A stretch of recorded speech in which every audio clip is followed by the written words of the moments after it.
Assalamualaikum warahmatullahi wabarakatuh. Oke, jadi balik lagi di channel ini bersamaku.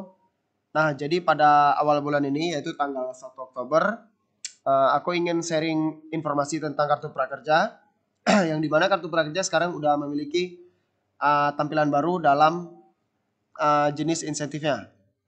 Jadi kan setiap kita ingin mencairkan insentif kan situ ada jadwalnya dan ada keterangannya gitu ya. Jadi di sini pihak kartu prakerja telah mengupdate lah mungkin ya, kalau kita bisa bilang memperbarui dari jenis tampilan ataupun setiap keterangan yang ada di bagian insentif. Jadi sebelum kita mulai, jangan lupa like, comment, dan subscribe, dan share ke kawan-kawan kalian. Oke, let's see that.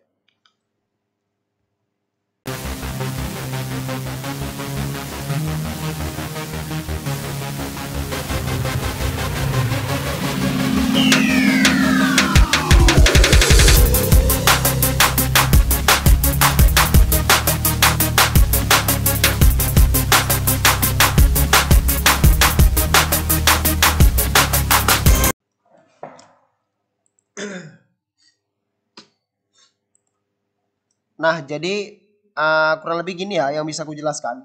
Jadi setiap kali kita ingin mencairkan insentif ataupun setelah kita menyelesaikan pelatihan, kan nanti kita bakal dapat jadwal insentif dengan catatan kita telah menyelesaikan satu jenis pelatihan dan mendapatkan sertifikatnya. Nah, jadi di sini ini punya kawan aku ya.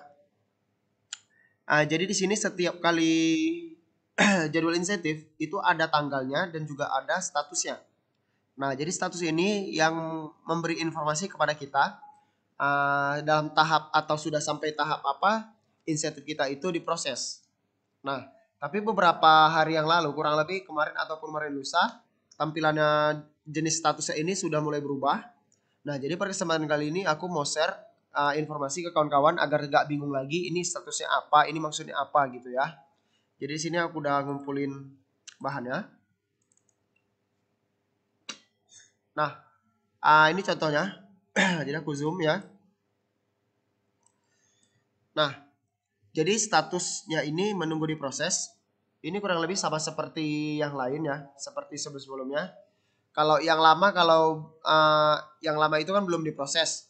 Nah, sekarang kan yang tampilan baru ini statusnya menjadi menunggu proses.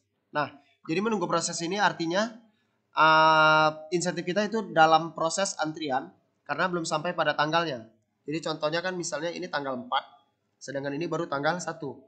Jadi sini masih belum diproses atau dalam waktu dekat bakal diproses.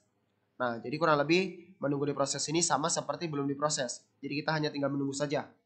Nah, jadi kurang lebih itu ya. Berarti kita harus menunggu jadwal pencairannya sesuai dengan tanggalnya ini. Tapi satu hal lagi, beberapa pengalaman kami, jadi tanggal diproses ini bisa aja berbeda seperti yang dijadwalkan ini. Contoh, misalnya tanggal 4 bisa aja cair nanti tanggal 5 ataupun beberapa hari ke depannya. Dan satu lagi informasi yang bisa aku jelaskan, bahwasanya ini jadwal tanggal ini tidak berlaku untuk hari Sabtu dan hari Minggu dan juga tanggal merah. Jadi dia hanya melakukan pencairan di hari Senin sampai hari Jumat di jam kerja. Nah, jadi misalnya kalian tanggal 4 ini contoh ya. Misalkan dapat jadwal di hari Sabtu, itu bisa jadi nanti cairnya di hari Senin ataupun Selasa. Jadi tetap aja tidak sesuai gitu ya. Kadang tidak sesuai dengan tanggal yang dijadwalkan, walaupun statusnya masih menunggu proses.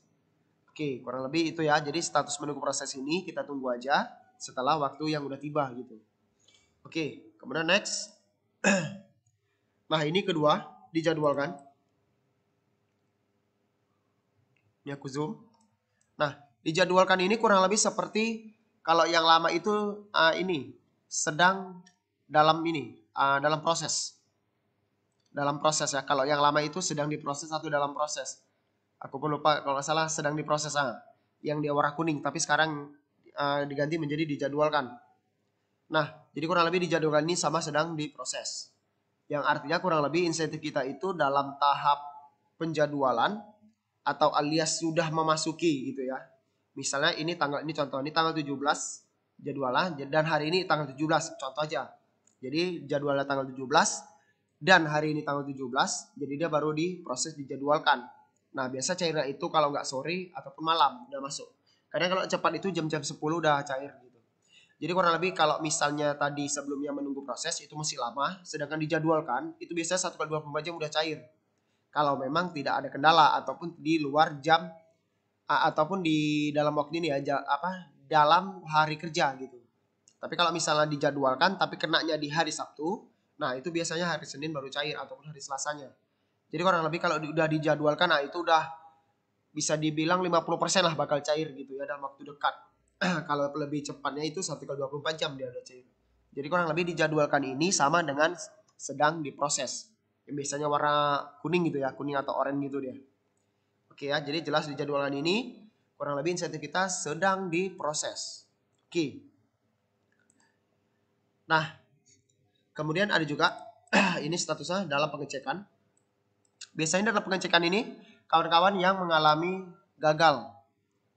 Nah, jadi nanti kalau yang sebelumnya ya statusnya ini dia mungkin gagal. Nah, jadi nanti pihak prakerja bakal melakukan pengecekan ulang, barulah nanti diproses dan akhirnya berhasil ditransfer. Nah, jadi biasa dalam pengecekan ini hanya terjadi kalau ada ini ya kendala massal gitu, tapi jarang biasanya sih. Jadi kalau misal dalam pengecekan ini tahapan kalian itu kurang lebih masih di ini ya, masih jauh lagi sebelum diproses gitu. Kalau misalnya kita urutkan gitu. Jadi kurang lebih penyebab dalam pengecekan ini gagal, kemudian dalam pengecekan. Nah, dalam pengecekan ini berarti kita nanti bakal diulang lagi penjadwalan ulangnya. Jadi kalau misalnya ada kawan yang nanya kalau gagal itu apakah tetap cair? Tetap cair. Dan kalau misalnya langsung dalam pengecekan itu juga tetap cair walaupun kita belum tahu kapan bakal cair gitu. Karena dalam pengecekan ini biasanya membutuhkan waktu yang lama gitu, 2 sampai 3 hari gitu. Oke, jadi jelas ya kalau dalam pengecekan ini berarti pihak pekerja bakal menjadwal ulang insentif kita yang gagal dari gitu. Nah, gagal sendiri itu bisa jadi kita belum menghubungkan akun e-wallet atau rekening di akun prakerja kita. Nah, jadi kurang lebih penyebab gagal tadi itu ya tadi seperti aku bilang gagal menghubungkan rekening, mau itu rekeningnya belum di-upgrade ataupun berbeda identitas gitu ya. Jadi biasanya itu aja. Oke, kemudian selanjutnya nah ini e-wallet belum KYC. Nah, e-wallet belum KYC ini artinya kita belum menghubungkan rekening ke akun prakerja kita, tapi kita sudah menyelesaikan pelatihan di prakerja kita. Jadi sebenarnya gini, kalau kita masih menunggu proses upgrade dan upgrade-nya itu belum diterima-terima, kalian ambil aja terus pelatihan, nggak ada masalah. Jadi buat kawan-kawan yang masih mengupgrade dan waktunya itu belum juga terupgrade sampai seminggu, jadi aku sarankan ambil aja pelatihan terus gitu, walaupun belum menghubungkan rekeningnya, karena saldo 1 juta itu harus digunakan dalam waktu 30 hari setelah pengumuman lulus, kalau enggak nanti dicabut. Nah, jadi kenapa masih bisa problem e-wallet belum KYC itu tadi kita sudah menyelesaikan pelatihan tapi upgrade-nya belum terima-terima. Nah, tapi nggak ada masalah, itu bakal tetap cair. Tapi itu tadi harus dijadwal ulang dengan tanggal yang berbeda. Jadi misal tanggal 23 mungkin nanti seminggu atau beberapa hari ke depannya baru dicairkan kembali. Tapi tetap cair. Jadi kurang lebih e-wallet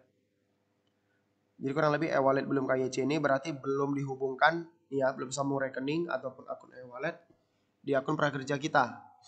Nah, jadi solusinya kalian harus sesegera mungkin untuk mengupgrade-nya.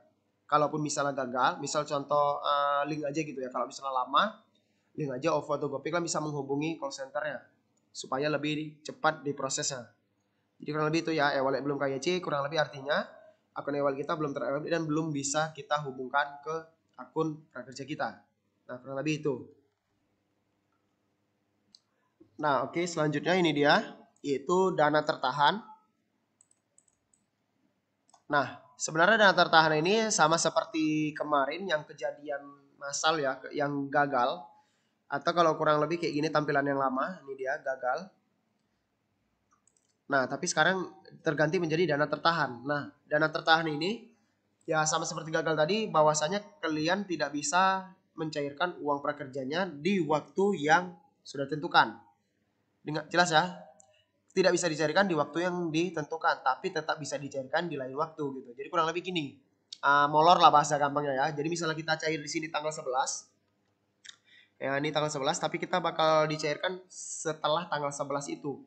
Nah, dengan tahapan itu tadi dana tertahan biasanya, terus kemudian dalam pengecekan dan akhirnya diproses. Dan akhirnya berhasil. Jadi kurang lebih dana tertahan ini yaitu gagal dimungkinkan telat sambung rekening. Jadi misalnya kita udah tanggal nih ya, tanggal 11, penyebabnya bisa itu dia, karena telat menghubungkan rekening ataupun kejadian massal. Nah contoh, misalnya kita udah ambil pelatihan, kemudian udah dapat juga sertifikat, tapi kita belum berhasil menghubungkan rekening. Barulah beberapa hari setelah jadwal insentif keluar, baru kita hubungkan. Makanya statusnya menjadi dana tertahan. Tapi seperti aku bilang sebelumnya, ini bakal tetap cair, namun keluar dari jadwal insentif ini. Bisa jadi 7 hari ataupun lebih dari 7 hari pun bisa juga gitu. Nah, jadi kalau dana tertahan ini kalian sabar aja. Yang penting nomor rekening dan aplikasi e-walletnya tetap terhubung gitu. Itu bakal tetap masuk, tapi intinya tetap sabar aja. Nah, jadi dana tertahan kurang lebih seperti status gagal yang seperti tanggal kemarin ya, 11, 12 dan 13 gitu. Itu kan terjadi gangguan massal gitu ya, gangguan massal dari sananya, jadi gagal semua, tapi sekarang diganti menjadi dana tertahan. Jadi kalau dana tertahan ini statusnya gagal, tapi bakal dijadwal ulang dan akan tetap cair selama kalian menggunakan rekening ataupun aplikasi e-wallet yang masih aktif gitu ya. Oke. Oke, kemudian yang terakhir nih dia berhasil ditransfer. Nah, kalau ini sebenarnya ya udah paham lah, kalau udah warna hijau cair lah itu berarti. Cuman kalau dulu namanya berhasil aja nggak ada transfer gitu ya. Jadi tapi sekarang dikasih tambahan kata yaitu berhasil ditransfer. Kalau dulu berhasil, jadi artinya udah cair gitu. Dan satu lagi buat kawan-kawan yang menggunakan yang nanya gitu ya. Misalnya menggunakan rekening BNI BNI Prakerja, statusnya udah berhasil tapi belum ambil buku banknya. Apakah itu tetap cair? Tetap cair, nggak ada masalah. Selama kalian tidak mengganti akun rekeningnya gitu ya. Jadi misalnya kalian pakai BNI, mau kalian ganti, itu otomatis bakal hilang. Jadi aku sarankan kalau udah memang pakai BNI dan udah berhasil, jangan lagi diganti. Kecuali kalian menggunakan e-wallet mau itu OVO, Ligaja ataupun Gopay, statusnya udah berhasil, namun akun kalian terblokir. Nah itu lain cerita. Itu memang kalian harus ganti dengan catatan kalian harus mengikhlaskan yang pertama gitu ya. Contoh misalnya, ini misalnya kalau aku pakai OVO dan dia udah berhasil transfer tapi akun OVO-nya ini udah terblok, nomor HP-nya udah nggak aktif lagi gitu kan, ya nggak bisa kita mencairkannya. Nah, jadi ya kurang lebih 600 yang per bulan pertama ini hangus gitu. Kecuali kalian datang ke OVO merchant-nya gitu, mungkin nanti bakal ditolak. Tapi kalau misalnya kalian nggak bisa datang ke OVO center-nya, sarankan kalian harus segera ganti akun rekening ini dalam pencairan yang kedua dan selanjutnya. Nah, nanti bakal masuk insya Allah gitu ya. Tapi yang pertama kalau udah berhasil ya udah angus gitu. Nah, kurang lebih gitu ya. Jadi kalau udah berhasil berarti udah masuk uangnya ke rekening kita ataupun akun aplikasi kita. Oke ya, jadi kurang lebih itu yang bisa aku informasikan. Jadi buat kawan-kawan yang masih bingung atau ada yang ingin tanya bisa komen di bawah. Kurang lebih ya itu aja video kali ini. Semoga dapat membantu kawan-kawan dan dapat menambah informasi kawan-kawan sekalian. Dan satu lagi yang ingin ucapkan, jangan lupa like, comment, dan subscribe dan share ke kawan-kawan kalian. Oke, sekian dari aku. Wassalamualaikum warahmatullahi wabarakatuh. See you next time.